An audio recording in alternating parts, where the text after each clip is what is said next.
नमस्कार दोस्तों, मैं रवि आप सभी का स्वागत करता हूं। आज हम जानेंगे उन 5 लक्षणों के बारे में जो हमें बताते हैं कि आप भगत बन रहे हैं। जो भगत बनने में आप लोगों के साथ घटनाएं घटती हैं, अनुभव आप लोगों को होते हैं, वो आज 5 हम आपको बताते हैं। क्योंकि एक भगत के पास जब वह एक भक्त और भगत दोनों में बहुत ज़्यादा अंतर है। जब आप एक भक्त जब आप अपने घर में भक्ति करते हो, लेकिन जब आप भक्ताई में आ जाते हो तो आप लोग अपने दुखों को भूलकर औरों के लिए वो भक्ति करनी शुरू कर देते हो। औरों के दुखों को दूर करने की जो विधियां हैं वो नई नई सीखने लगते हो।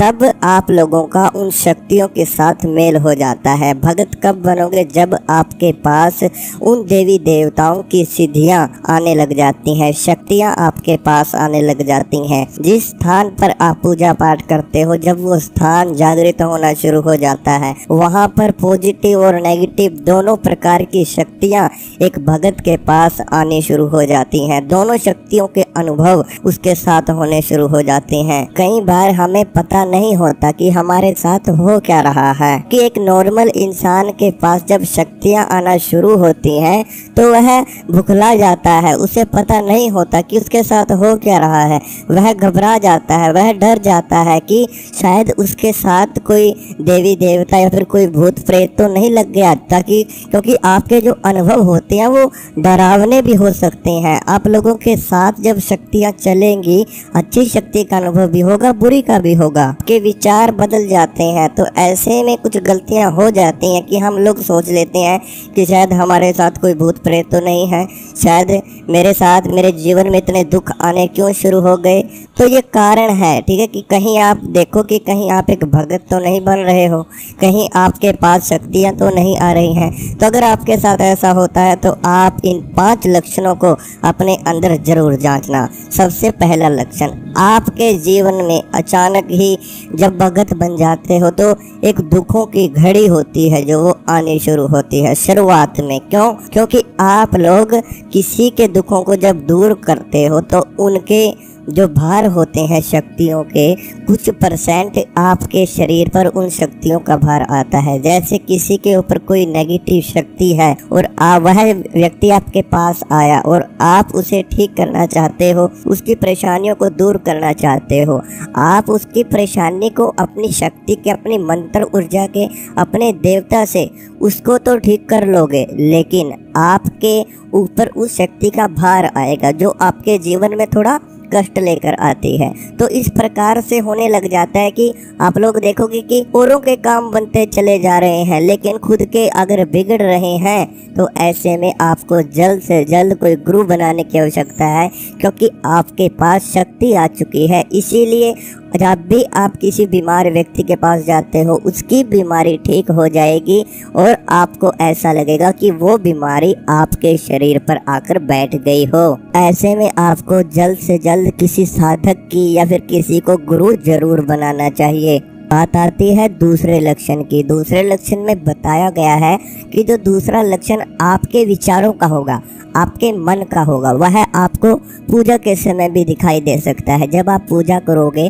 तो आपके जो अनुभव होते हैं वो पहले के दौरान बहुत ही ज़्यादा बढ़ जाते हैं। आप लोगों को आपके शरीर को हवाएं महसूस होने लग जाती हैं, कभी गर्म हवा, कभी ठंडी हवा, या फिर जिस भी प्रकार का माहौल होगा। जैसे कोई ऐसा स्थान है जहाँ पर आप गए, वहाँ पर कोई नेगेटिव शक्ति है, तो उस स्थान पर जाकर आपको एक बेचैनी सी महसूस होने लगेगी। आपके हाथों पैरों में गर्मी सी आपको लगने लगेगी और आपको एक गर्म हवा वहाँ पर बहती हुई महसूस होने लगेगी। तो इस प्रकार से कुछ ऐसी अनुभूतियाँ हो जाती हैं जिससे आपके शरीर में थोड़ी सी परेशानी आपको महसूस होगी। मतलब आपने उस नेगेटिव शक्ति को पकड़ लिया, आपने उस स्थान पर जाते ही ये महसूस कर लिया कि वहाँ पर कोई ना कोई नेगेटिव शक्ति जरूर है।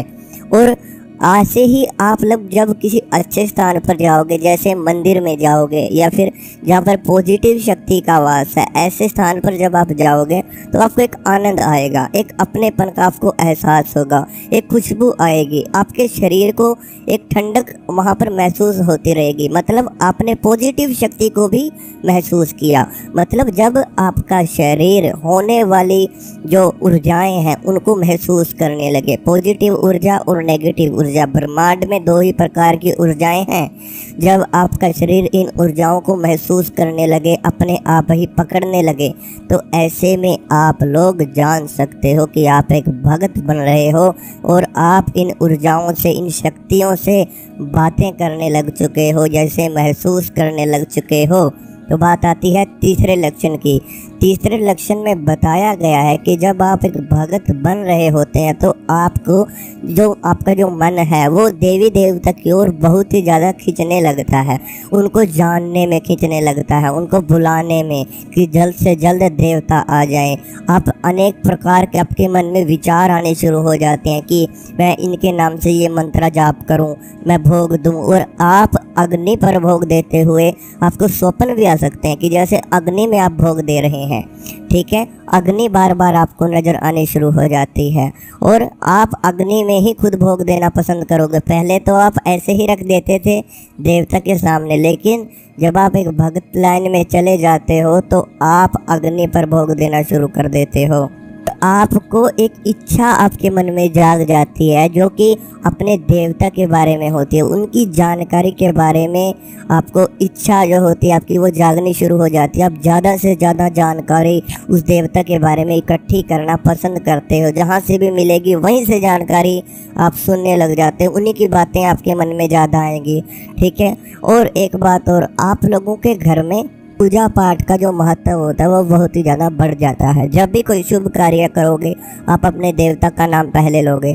मतलब कि हर एक आपको ऐसा महसूस होने लग जाता है कि जो भगवान हैं, देवी देवता हैं, वो आपके साथ हैं, वो चलते हैं आपके साथ, वो बैठते उठते आपके साथ हैं। आपको एक महसूस ऐसा होने लग जाता है, भास होता है आपको शक्तियों के आने जाने का। जैसे आपको बार बार ऐसा लगेगा कि जैसे पूजा घर में कोई आया है या कोई गया है, या फिर अनुभूतियाँ जब आप अकेले में पूजा कर रहे होंगे तो अनेक प्रकार की अनुभूतियाँ हो सकती हैं, जैसे दीपक हिलना या फिर जो माता रानी की तस्वीर मूर्ति है उसमें हिलना, या फिर पलक झपकना देवी देवताओं की तस्वीर में, या फिर मुस्कुराती हुई देवी देवता की मूर्ति या तस्वीर आपको नज़र आना, या फिर आपके आसपास कोई आवाज़ आना, या फिर ऐसा लगने किसी ने आपको छुआ है, आपके सर पे किसी ने हाथ रखा हुआ है, या फिर आपके पीठ पर किसी ने हाथ लगाया है। इस प्रकार की अनेकों अनुभूतियाँ आप लोगों के साथ होनी शुरू हो जाती हैं, लेकिन वह तभी होती हैं जब आप अकेले में बैठकर पूजा कर रहे होते हैं, जब आपके मन में ये होता है कि मुझे अपने देवता से मिलना है।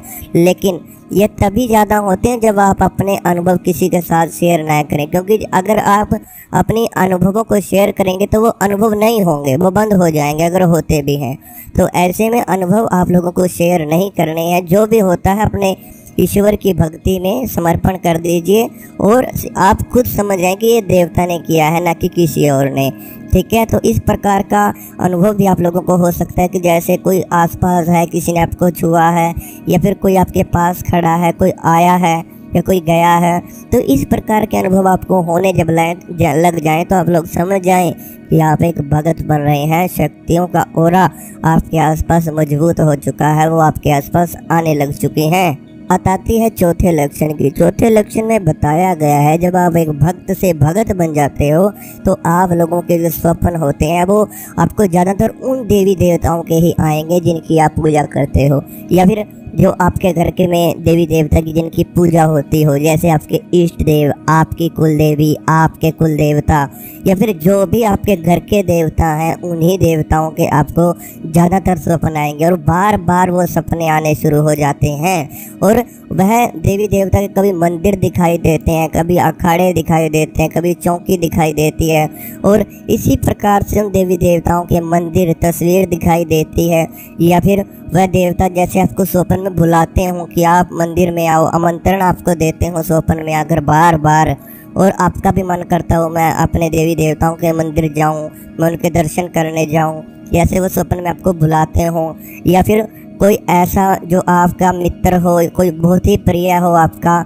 या फिर जैसे आपका कोई गुरु हो, या फिर कोई साधक हो जिनके पास आप ज़्यादा रहना पसंद करते हो, उन्हीं के रूप में वो देवता आपको बार बार अगर दर्शन देते हो और आपको कुछ बताना चाहते हो, आप किसी समस्या में होते हो, वो आपको स्वप्न में कुछ संकेत भी देते हो, वो आपसे बातें भी करते हो, जैसे स्वप्न में आपसे बातें करते हो, हकीकत में भी आप लोगों के साथ देवी देवता की आवाज़ें आपके कानों में बार बार पड़ती हो। दिन में कोई भी कार्य कर रहे हो, ऐसा लगे बार बार कि जैसे किसी ने आपको आवाज़ लगाई हो, और आपके मन में एक ये धारणा पैदा हो जाए कि जैसे जो आवाज़ थी वो किसी देवता की थी, ना कि किसी सदस्य की। तो इस प्रकार से आप लोगों के साथ स्वप्न में होने लग जाता है, आपको आवाज़ें पड़नी शुरू हो जाती हैं, आपसे देवी देवता बातें करने शुरू कर देते हैं, और आप लोगों को आभास करा देते हैं। मतलब जो अगर कोई घटना आपके जीवन में होने वाली है तो उस चीज़ के बारे में भी आपको पहले ही बता देते हैं। होने वाली चीज़ों का पहले ही आप लोगों को एहसास होने लग जाता है, आभास होने लग जाता है। आपकी जो दृष्टि होती है वो जागृत होना शुरू हो जाती है। दूसरों के मन में क्या बात चल रही है वो बातें आपके मन में आना शुरू हो जाती हैं। शुरुआत में आपको ऐसा लगता है कि जैसे कोई आपसे कुछ बात कहना चाहता था और आपके पास आया। जब उसने कोई बात आपको कही, आपके मन में ये आ जाएगा कि ये तो शायद बात मुझे पहले से ही पता थी। आपको ये महसूस होने लग जाता है कि ये बात मुझे पहले ही पता थी, लेकिन वह बात आपके सामने कभी भी नहीं हुई, फिर भी आपको ऐसा लगे कि ये बात तो मुझे पता थी। तो शुरुआत में ये आभास होंगे, फिर ये चीज़ें आगे आगे होनी शुरू हो जाती हैं, मतलब आपको पता लगने लग जाता है। अगर कोई आपसे कोई बात पूछने आता है, उनके बारे में भी आप लोगों को आपके मन में विचार आने शुरू हो जाते हैं, पता लगने लग जाता है। आप जो बात कहते हो अपने मुख से, वह बात सत्य होनी शुरू हो जाती है। मतलब आपकी जीवा पर एक वाक सिद्धि बैठ जाती है, माँ सरस्वती का वास आपकी जीवा पर हो जाता है। आपके जो कहे वचनों से वो कार्य पूरे होने शुरू हो जाते हैं, कार्य सिद्ध होने शुरू हो जाते हैं। अगर आप अपने देवी देवताओं का नाम लेकर किसी को कोई बात कहोगे या कोई काम के लिए उनको आशीर्वाद दोगे, तो वह कार्य अपने आप ही पूरे होने शुरू हो जाते हैं। आप लोगों को इन शक्तियों के आभास जीवन में अपने बहुत ही ज़्यादा दिखाई देने शुरू हो जाते हैं। तो इस प्रकार का अगर कोई लक्षण आपके अंदर दिखाई देता है तो आप लोग समझ जाएं कि आप एक भगत बन रहे हैं। आपके आसपास शक्तियों का ओरा आ चुका है, आपके आसपास उन शक्तियों ने एक जमावड़ा इकट्ठा हो चुका है, एक ओरा आपके चारों ओर बन चुका है। बात आती है पांचवें लक्षण की, कि पांचवें लक्षण में बताया गया है कि आपके शरीर में पूजा के समय एक वाइब्रेशन आपको महसूस होनी शुरू हो जाती है। जहाँ पर आपका आज्ञा चक्र है वहाँ पर एक खिंचाव आप लोगों को महसूस होता है, और वहाँ पर एक वाइब्रेशन महसूस होती है। जब ध्यान लगाओगे आपका ध्यान गहरा उतरना शुरू हो जाता है। अगर आप कोई बात ध्यान में देखने की कोशिश करोगे तो वह बातें भी आपके मन में आनी शुरू हो जाती हैं। पूर्व जन्मों के आभास आपके आने शुरू हो जाते हैं, शरीर में झटके पड़ने शुरू हो जाते हैं, हाथों पैरों में गर्मी आना शुरू हो जाती है। आप लोगों को जिस भी प्रकार से आप जिस देवता को याद करोगे तो उस देवता के आभास आपको तुरंत होने शुरू हो जाते हैं। जिस देवता की आप पूजा पाठ करते हो, जब भी आप उनके मंदिर में जाओगे तो आपका शरीर टूटने लगेगा, आपका एक आलस आने लगेगा, आपका अंगड़ाई लेने का मन करेगा, आपके मन में एक आनंदता का वास होना शुरू हो जाता है, एक आनंद सा आपको आने लग जाता है। आपका शरीर भी आगे पीछे हल्का हल्का हिलना शुरू हो जाता है। एक एनर्जेटिक शक्ति सी आपके मन में और शरीर में जब जागृत होनी शुरू हो जाए तो आप लोग समझ जाना कि आपके आसपास शक्तियों का ओरा है और आप एक भगत बन रहे हैं। लेकिन फिर भी कई बार क्या होता है कि यह सब कारण होने के बाद भी घर में बहुत सी परेशानियां, बहुत सी समस्याएं होती हैं जिनकी वजह से हमारी पूजा पाठ सफल नहीं हो पाती। तो अगर ऐसा है तो आप लोगों को अपने कुल देवी, इष्ट पितर, अन्य देवी देवताओं, गुरु को साथ लेकर चलना चाहिए, इनकी पूजा साथ में ज़रूर करनी चाहिए।